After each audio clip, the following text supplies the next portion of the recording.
Klang பள்ளத்தாக்கில் மேற்கொள்ளப்பட்ட ஓப்லெஜாங் சோதனை நடவடிக்கையில் 7 கைது செய்த போலீசார் வாகனங்களை திருடும் கேங் அவே கேங் அலே கும்பலை முறியடித்தனர்.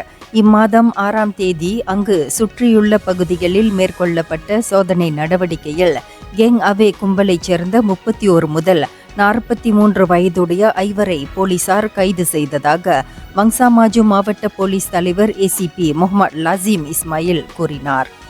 இக்கும்பல் கடந்த 2016ஆம் ஆண்டு முதல் செயல்பட்டு வந்தது போலீஸ் மேற்கொண்ட சோதனையில் தெரிய வந்ததாக கூறிய அவர், இக்கும்பல் ஈடுபட்ட 21 வாகன கொள்ளை சம்பவங்களில் 1,39,600 ரிங்கிட் மதிப்புள்ள வாகனங்கள் கொள்ளையிடப்பட்டதாகவும் தெரிவித்தார். திருடப்படும் மோட்டார் சைக்கிள்களின் உபரி பாகங்களை கழற்றி அதனை விற்பனை செய்யும் நடவடிக்கைகளில் இக்கும்பல் ஈடுபட்டு வந்ததாக அவர் கூறினார். மோட்டார் சைக்கிள்களின் உபரி பாகங்கள் சமூக வலைத்தளங்களின் வழி 300 முதல் 700 ரிங்கிட் வரை விற்பனை செய்யப்பட்டு வந்தது. மேற்குறிப்பிட்ட நபர்களை கைது செய்ததன் வழி 1,28,000 ரிங்கிட் மதிப்புள்ள 20 மோட்டார் சைக்கிள்கள் காணாமல் போன சம்பவங்களுக்கு தீர்வு காணப்பட்டுள்ளதாக அவர் சொன்னார்.